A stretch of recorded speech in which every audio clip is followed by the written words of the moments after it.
ಬರುವ ಭಾನುವಾರ ಪ್ರಾಯ ಏಕಾದಶಿ.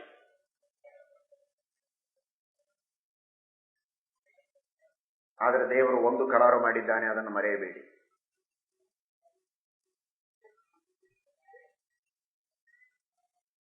ಹದಿನೈದು ದಿವಸಗಳಲ್ಲಿ 14 ದಿವಸ ನಿಮಗೆ ಯಥೇಚ್ಛವಾಗಿ ತಿನ್ನುವುದಕ್ಕೆ, ಮೇಯುವುದಕ್ಕೆ ಬಿಟ್ಟಿದ್ದಾನೆ. ಏನು ಬೇಕಾದಂತೆ ತಿನ್ನಬಹುದು, ಎಷ್ಟು ಬೇಕಷ್ಟು ಮೇಯಬಹುದು, ಯಾವ ನಿರ್ಬಂಧಗಳಿಲ್ಲ. ಆದರೆ ಒಂದು ದಿನ ಏಕಾದಶಿ ಮಾತ್ರ ಕಡ್ಡಾಯವಾಗಿ ಉಪವಾಸ ಮಾಡಲೇಬೇಕು. ಅದರ ಅವಶ್ಯಕತೆ, ಅದರ ಮಹಿಮೆಯನ್ನ ಪ್ರತಿಯೊಬ್ಬರೂ ಚೆನ್ನಾಗಿ ಅರ್ಥ ಮಾಡಿಕೊಳ್ಳಿ. ಇನ್ನೇನು ನಾನು ಮತ್ತೆ ಹೇಳಬೇಕಾಗಿಲ್ಲ. ಯಾವ ದೇವರು ನಮಗಿಷ್ಟೆಲ್ಲ ಆಹಾರ ಸೃಷ್ಟಿ ಮಾಡಿಕೊಟ್ಟು ನಮಗೋಸ್ಕರ ಇಡೀ ವಿಶ್ವವನ್ನೇ ಮಾಡಿಕೊಟ್ಟಿದ್ದಾನೆ, ಅಂಥ ದೇವರು ಹೇಳ್ತಾನೆ, ನಿನ್ನ ಹಿತಕ್ಕಾಗಿ, ನಿನ್ನ ಒಳಿತಿಗಾಗಿ, ನಿನ್ನ ಉದ್ಧಾರಕ್ಕೆ, ನಿನ್ನ ಆರೋಗ್ಯಕ್ಕೆ, ನಿನ್ನ ಪ್ರಗತಿಗಾಗಿ, ನಿನ್ನ ಆತ್ಮಬಲ, ನಿನ್ನ ಮನೋಬಲಕ್ಕಾಗಿ ಒಂದು ದಿನ ನೀನು ಉಪವಾಸ ಮಾಡು. ನೀನು ಏನೆಲ್ಲ ಸಾಧನೆ ಮಾಡಬಹುದು, ಎಂಥದನ್ನೂ ನೀನು ಅಚೀವ್ ಮಾಡುವುದಕ್ಕೆ ಸಾಧ್ಯ ಇದೆ. ಇದನ್ನು ಭಗವಂತ ಘಂಟಾಘೋಷವಾಗಿ ಹೇಳುತ್ತಾನೆ.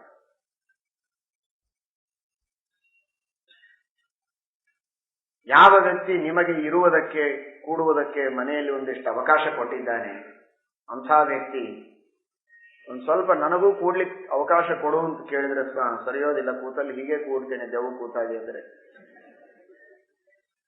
ಎಂಥ ಮೂರ್ಖ ಅಂತ ಬೈತಾರೆ ನೋಡುವ ಜನ. ಅಲ್ವಾ, ನಿನಗೆ ಅಕಾಮಿಡೇಟ್ ಮಾಡಿದವರೇ ಅವರೊಂದು ಸ್ವಲ್ಪ ಸರಿ ನಾನು ಕೂಡ್ತೀನಿ ಅಂದ್ರೆ ನೀನು ಸ್ಥಳ ಕೊಡೋದಿಲ್ಲಲ್ಲ ಅಂತ. ಹಾಗೆ ನಿಮಗೆ 14 ದಿವಸ ಯಥೇಚ್ಛವಾಗಿ ತಿನ್ನೋದಕ್ಕೆ, 360 ದಿವಸಗಳಲ್ಲಿ 24 ದಿವಸ ಬಿಟ್ಟು ಉಳಿದ ದಿವಸ ನಿಮಗೆ ತಿನ್ನುವುದಕ್ಕೆ, ಉಣ್ಣುವುದಕ್ಕೆ, ಯಥೇಚ್ಛವಾಗಿ ಉಂಡು ತಿಂದು ಮೆರೆಯುವುದಕ್ಕೆ, ಮಜಾ ಮಾಡುವುದಕ್ಕೆ ಅವಕಾಶ ಮಾಡಿ ಕೊಟ್ಟವನೇ ಆ ದೇವರು. ಹೊರಗೆ ಆಹಾರ ಕೊಟ್ಟವನು ಅವನು, ಈ ದೇಹ ಕೊಟ್ಟವನು ಅವನು, ಅವುಗಳ ಸಂಯೋಜನೆ ಮಾಡಿಸುವವನು ಅವನು. ಇಷ್ಟೆಲ್ಲ ಮಾಡಿದ ದೇವರು ಹೇಳ್ತಾನೆ, ಒಂದು ದಿವಸ ಅದು ಹರಿದಿನ ನನಗಾಗಿ ಸೇರೆ ಮಾಡು. ಅವತ್ತೊಂದು ದಿವಸ ನೀನೇನೇನೇನು ತಿನ್ಬೇಡ, ಇನ್ನು 14 ದಿವಸ ನಿನಗೆ ಬಿಟ್ಟಿದ್ದೇನೆ, ಒಂದು ದಿವಸ ನನಗೆ ಜಾಗ ಕೊಡು. ಅದಕ್ಕೆ ಹರಿದಿನ ಅಂತ ಹೆಸರು. ಅವತ್ತೊಂದು ದಿವಸ ನನಗಾಗಿ ನೀನು ಆಹಾರ ಸ್ವೀಕಾರ ಮಾಡಬೇಡ ಅಂತ ಹೇಳಿದರೆ ಅಷ್ಟು ನಾವು ಕೇಳೋದಿಲ್ಲ ಅಂದ್ರೆ ಕೃತಜ್ಞರಲ್ಲವೇ?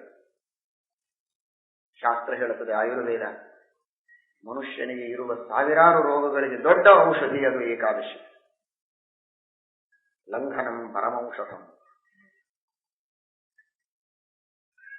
ಉಪವಾಸ ಇದು ಬಹಳ ದೊಡ್ಡ ಔಷಧ. ವಿವಿಧ ವಿಚಿತ್ರವಾದ ಅವನ ಹೊಟ್ಟೆಯ ರೋಗಗಳಿರಬಹುದು, ಬೇರೆ ರೋಗಗಳಿರಬಹುದು, ಆ ಎಲ್ಲ ರೋಗಗಳಿಗೆ ಮೂಲಭೂತವಾದ ಔಷಧಿ ಅದು ಉಪವಾಸ. ಅಂತಹ ಉಪವಾಸವನ್ನ ನಮ್ಮ ಆರೋಗ್ಯಕ್ಕಾಗಿ ದೇವರು ನಮಗೆ ಹೇಳಿದ್ದಾರೆ.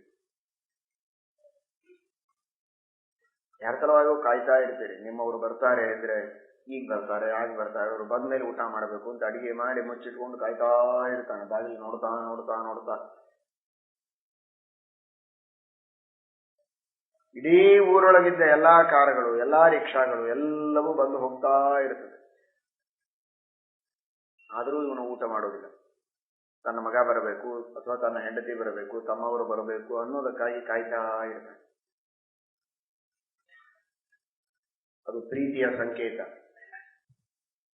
ಅವರು ಇವನಿಗಾಗಿ ಮಾಡಿದ ತ್ಯಾಗಕ್ಕೆ ಇವನು ಮಾಡುವಂತಹ ಒಂದು ತ್ಯಾಗದ ಪ್ರತೀಕ ಅದು ಉಪವಾಸ, ಬೇರೆ ಇನ್ನೇನಲ್ಲ.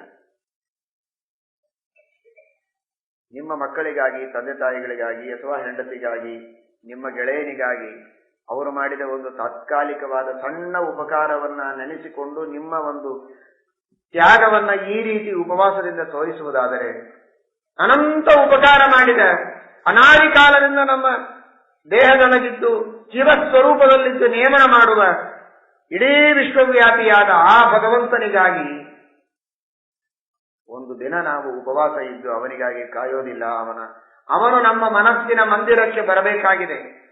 ದೇವರು ನಮ್ಮ ಮನಸ್ಸೆಂಬ ಮಂದಿರಕ್ಕೆ ಬರುವುದಕ್ಕಾಗಿ ನಾವು ಅವನಲ್ಲಿ ಭಕ್ತಿ ಮಾಡ್ತೇವೆ ಅಂತ ಅವನಿಗೆ ಗೊತ್ತಾದರೆ ತಾನೇ ಅವನು ನಮ್ಮ ಹತ್ರ ಬರುವುದು. ನಾವು ಭಕ್ತಿ ಮಾಡ್ತೇವೆ, ಪ್ರೇಮ ಮಾಡ್ತೇವೆ ಅಂತ ತೋರಿಸೋದು ಹೇಗೆ? ಊಟ ಮಾಡಿಕೊಂಡು ಮುಸುಕು ಹಾಕೊಂಡು ಮಲ್ಕೊಂಡ್ರೆ ಎಷ್ಟು ಪ್ರೀತಿ ನಿಮ್ಮ ಸಲುವಾಗಿ ನನಗೆ, ಅದು ಹೇಗೆ? ನೀವು ಬರ್ತೀರಿ ಅಂತ ಗೊತ್ತಾಯ್ತು ಪಾಪ, ಅದಕ್ಕೇನೆ ನಾನು ಬೇಗ ಊಟ ಮಾಡಿ ಎಲ್ಲ ಮುಗಿಸ್ಕೊಂಡು ಮಲ್ಕೊಂಡಿದ್ದೇನೆ. ಯಾರು ಬರ್ತಾರೆ ನಿಮ್ಮ ಮನೆಗೆ? ಮಾಡಿಟ್ಟುಕೊಂಡು ಕಾಯ್ತಾ ಊಟ ಮಾಡದೆ ಮನೆಯವರೆಲ್ಲ ದಾರಿ ಕಾಯ್ತಾ ಕುಳಿತಿದ್ರೆ ಅದು ಪ್ರೀತಿ ಅಂತ ಅರ್ಥ. ದೇವರು ನಮ್ಮ ಮನಸ್ಸಿನ ಮಂದಿರಕ್ಕೆ ಬರಬೇಕು ಅಂತ ಅಪೇಕ್ಷೆ ಇದ್ರೆ ಕೇವಲ ದೇವರನ್ನ ಬಾ ಬಾ ಅಂತ ಕರೆದ್ರೆ ಬರುವುದಿಲ್ಲ. ಭಗವಂತನಿಗಾಗಿ ನಾವು ಕಾಯಬೇಕು. ಅವನು ಬರೋವರೆಗೆ ಉಪವಾಸ ಇರಬೇಕು. ಅದು ಧ್ರುವರಾಜರು ಮಾಡಿದರು. ದೇವರ ಪ್ರತ್ಯಕ್ಷ ಆಗೋವರೆಗೆ ಉಪವಾಸ ಇದ್ದು ದೇವರನ್ನ ಕಂಡೇ ನಾನು ಆಹಾರ ತಗೊಳ್ತೇನೆ ಎಂದರು. ಆ ಯೋಗ್ಯತೆ ನಮ್ಮದಲ್ಲ. ದೇವರು ಹೇಳಿದ ಕನಿಷ್ಠ ಪಕ್ಷ 15 ದಿನಕ್ಕೆ 1 ದಿನ ಆದರೂ ನೀನು ಉಪವಾಸ ಮಾಡು, ನನ್ನ ಮೇಲೆ ನಿನಗೆ ಪ್ರೀತಿ ಇದೆ ಅಂತ ನಾನು ತಿಳಿದುಕೊಳ್ತೇನೆ ಅಂತ. ಅಷ್ಟಕ್ಕಾದರೂ ನಾವು ತಯಾರಾಗದೇ ಇದ್ರೆ ಯಾವ ವಿಶ್ವಾಸ ದೇವರು ನಮ್ಮ ಮೇಲೆ ಮಾಡಲಿಕ್ಕೆ ಸಾಧ್ಯ? ಕೃತಜ್ಞರಾಗಬೇಡಿ, ಆತ್ಮಬಲವನ್ನು ಬೆಳೆಸಿಕೊಳ್ಳಿ. ಮನುಷ್ಯನಿಗೆ ಇವತ್ತು ದುರಭ್ಯಾಸ ಅಂದ್ರೆ ಕೆಲವರಿಗೆ ಏನೇನೋ ಗುಟಕಾ ತಿನ್ನುವ ಚಟ, ಇನ್ಯಾವುದೂ ಬೇರೆ ಬೇರೆ ತರಹದ ಡ್ರಗ್ಗಳನ್ನು ತೆಗೆದುಕೊಳ್ಳುವ ಚಟಗಳಿವೆ. ವಿವಿಧವಾದಂತಹ ವ್ಯಸನಗಳಿಗೆ ಬಲಿಯಾಗಿರ್ತಾರೆ. ಅವುಗಳಿಲ್ಲೇ ಇದ್ರೆ ನಾವು ಬದುಕೋದೇ ಸಾಧ್ಯ ಇಲ್ಲ ಅನ್ನೋ ಮಟ್ಟಿಗೆ ಕೆಲವರು ತಿಳಿದಿದ್ದಾರೆ. ಮನುಷ್ಯನಿಗೊಂದು ಆತ್ಮಸ್ಥೈರ್ಯವನ್ನ ಕೊಡುವಂತಹ ಉತ್ತಮ ಸದ್ಗುಣಿಯಾಗಿ ಮಾಡುವಂತಹ ಒಂದೇ ಒಂದು ದೊಡ್ಡ ಅಸ್ತ್ರ ಅಂದ್ರೆ ಅದು ಏಕಾದಶಿಯ ಉಪವಾಸ. ಧೈರ್ಯದಿಂದ ಏಕಾದಶಿಯ ಉಪವಾಸವನ್ನ ಮಾಡಿ ನೋಡಿ, ಒಂದೇ ಸಲ ಮಾಡಿ ನೋಡಿ. ಓಹೋ, ಏನೂ ತಿನ್ನದೆ ನಾನು ಬದುಕಬಹುದೇ? ಇಲ್ಲಿ ಬೇಕು ಅಂದ್ರೆ ಎದ್ದು ನಿಲ್ತಾರೆ ವಿದ್ಯಾರ್ಥಿಗಳು. ಇಲ್ಲಿದ್ದ ನಾವು ಜಿಲ್ಪಿಗಳು 6 ವರ್ಷ 8 ವರ್ಷದ ಮಕ್ಕಳು 2 ದಿನ ಪೂರ್ಣವಾಗಿ ಒಂದು ಹನಿ ನೀರು ಕುಡಿಯದೆ ಉಪವಾಸ ಮಾಡ್ತಾರೆ.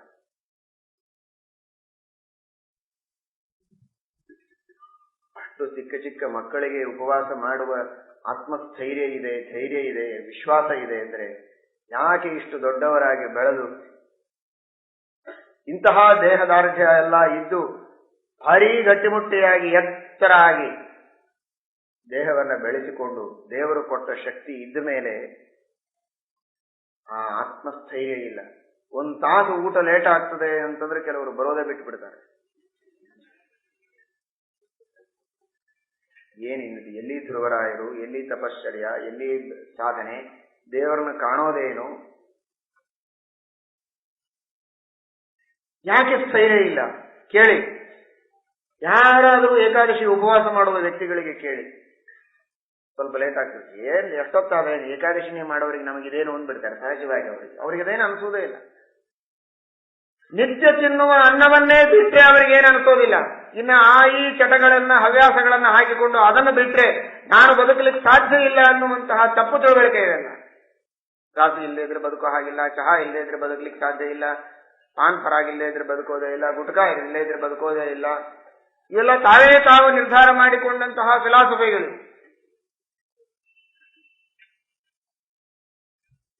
ಮನುಷ್ಯನಿಗೆ ಈ ಎಲ್ಲ ದುರ್ವ್ಯಸನಗಳಿಂದ ಮುಕ್ತನಾಗಿ ನಾನು ಆತ್ಮ, ನನ್ನ ಮನೋಬಲದಿಂದ ನಾನು ಏನಾದರೂ ಮಾಡಬಲ್ಲೆ, ಮಹಾಶಕ್ತಿ ನನ್ನಲ್ಲಿದೆ ಎನ್ನುವ ಒಂದು ವಿಲ್ ಪವರ್ ಬೆಳೆಸುವಂತಹ ಒಂದು ದೊಡ್ಡ ಶಕ್ತಿ ಅದು ಏಕಾದಶಿಯ ಉಪವಾಸದಲ್ಲಿದೆ. ಮಾಡಿ ಪ್ರತಿಯೊಬ್ಬರು ಏಕಾದಶಿ ಉಪವಾಸವನ್ನ. ಮುಂದಿನ ಭಾನುವಾರವೇ ನಿಮ್ಮ ಭೇಟಿ ಇದೆ. ಏಕಾದಶಿಯ ಉಪವಾಸ. ತಿಂದು ಬರಬೇಡಿ. ನೀವು ತಿಂದು ಬಾಯಿಗೆ ಒರೆಸಿಕೊಂಡು ತಿಕ್ಕೊಂಡು ಸೋಪ್ ಹಚ್ಕೊಂಡು ಬಂದು ಯಾರು ತಿಂದಿದ್ದೀರಿ ಅಂತ ಬೇಕಾದ್ರೆ ಹೇಳ್ತೇನೆ, ಬಟ್ಟು ಮಾಡಿದ್ದೀರಿ.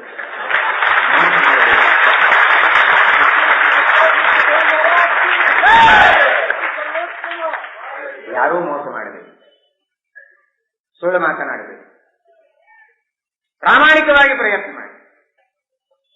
ಬೆಳಗ್ಗೆ 8 ಗಂಟೆವರೆಗೇನೆ ಮಾಡಿ ಕೆಲವರಿಗೆ ಹಸಿವೆ ಆಗ್ಬಹುದು, 12 ಗಂಟೆವರೆಗೆ ಮಾಡ್ಲಿಕ್ಕೆ ಆಗ್ಬೋದು, 3, 4, 5, 6 ಪ್ರಾಮಾಣಿಕ ಪ್ರಯತ್ನ ಮಾಡಿ. ಕೈ ಮೀರಿದಾಗ ಏನೋ ಸ್ವೀಕಾರ ಮಾಡಿದ್ರೆ ಮತ್ತೆ 2ನೇ ಏಕಾದಶಿ ಇನ್ನೊಂದು ಸ್ವಲ್ಪ ಹೆಚ್ಚು ಹೊತ್ತು ಮಾಡುವುದಕ್ಕೆ ಪ್ರಯತ್ನ ಮಾಡಿ. ಇದು ಬಹಳ ಚಿಕ್ಕವರ ದೃಷ್ಟಿಯಲ್ಲಿ ಹೇಳಿದೆ. ಮನಸ್ಸು ಮಾಡಿದ್ರೆ ಏನು ದೊಡ್ಡದಲ್ಲ, ಏನೇನೇನೇನೂ ರೋಗ ಆಗುವುದಿಲ್ಲ, ಯಾವ ದಾಡಿಯೇ ಆಗುವುದಿಲ್ಲ. ಧೈರ್ಯದಿಂದ ಮನಸ್ಸು ಮಾಡಿ. ಹೌದು, ನಾನು ಮಾಡಿಯೇ ತೀರ್ತೇನೆ. ಹೆಣ್ಣು ಮಕ್ಕಳಿರ್ಬೋದು, ಪುರುಷರಿರ್ಬೋದು, ವೃದ್ಧರಿರಬಹುದು, ಯುವಕರಿರಬಹುದು, ಯುವತಿಯರಿರಬಹುದು. ಧೈರ್ಯದಿಂದ ಮನಸ್ಸು ಮಾಡಿ. ಈ ವಿಷಯದಲ್ಲಿ ನಿಮ್ಮ ತಂದೆ ತಾಯಿ ಬೇಕಾದ ಹೇಳ್ಬೋದು, ನೀನು ಮನೆ ಹಿರಿಯರು ನಾವೇ ಮಾಡೋದಿಲ್ಲ, ನೀ ಏನ್ ಮಾಡ್ತೀವಿ, ನೀವೂ ಮಾಡಿ ನಾವು ಮಾಡ್ತೇವೆ ಅಂತ ಹೇಳಿ ಉಪವಾಸದ ವ್ರತವನ್ನ ಮಾಡಿ. ದೇವರಿಗಾಗಿ ನಾನು ಇವತ್ತು ಆಹಾರ ತ್ಯಾಗ ಮಾಡಿದ್ದೇನೆ ಎನ್ನುವ ಭಾವನೆ ಮನಸ್ಸಿನಲ್ಲಿ. ನಾನು ಮಹಾ ಆತ್ಮ ಸಾಮರ್ಥ್ಯವನ್ನು ಪಡೆದುಕೊಳ್ತಾ ಇದ್ದೇನೆ ಎನ್ನುವ ಭಾವನೆ ಇರಲಿ. ಹೆಜ್ಜೆ ಹೆಜ್ಜೆಗೆ ಕುಳಿತರೆ ನಿಂತರೆ ನಾನು ಪಾಪ ಮಾಡಿದ್ದೇನೆ. ಕೇಳಿದ್ದೀರಿ ನೀವು ಧರ್ಮವನ್ನ ಇಷ್ಟೊತ್ತು. ಎಷ್ಟು ಧರ್ಮಗಳಿವೆ, ಎಷ್ಟು ಶಾಸ್ತ್ರಗಳು ಹೇಳಿವೆ, ಎಷ್ಟು ಕರ್ತವ್ಯ ಕರ್ಮಗಳನ್ನ ಶಾಸ್ತ್ರದಲ್ಲಿ ಹೇಳಿದ್ದಾರೆ. ಒಂದೂ ನನಗೆ ಮಾಡ್ಲಿಕ್ಕೆ ಆಗ್ತಾ ಇಲ್ಲ, ಮಹಾ ಪಾಪಿ ನಾನು. ಅಷ್ಟೆಲ್ಲಾ ಪಾಪಗಳಿಗಿರುವ ಒಂದೇ ಒಂದು ಪ್ರಾಯಶ್ಚಿತ್ತ. ಮನುಷ್ಯ ದುಃಖದಿಂದಿದ್ದಾನೆ. ದುಃಖಕ್ಕೆ ಕಾರಣ ಏನು? ಪಾಪಗಳು. ಪಾಪಗಳನ್ನು ಕಳೆದುಕೊಳ್ಳುವುದಕ್ಕಿರುವ ದಾರಿ ಏನು? ಅದು ಪ್ರಾಯಶ್ಚಿತ್ತ. ಏನು ಪ್ರಾಯಶ್ಚಿತ್ತ? ಅದೇ ಏಕಾದಶಿ ಉಪವಾಸ, ಅದೇ ಗಾಯತ್ರಿಯ ಜಪ.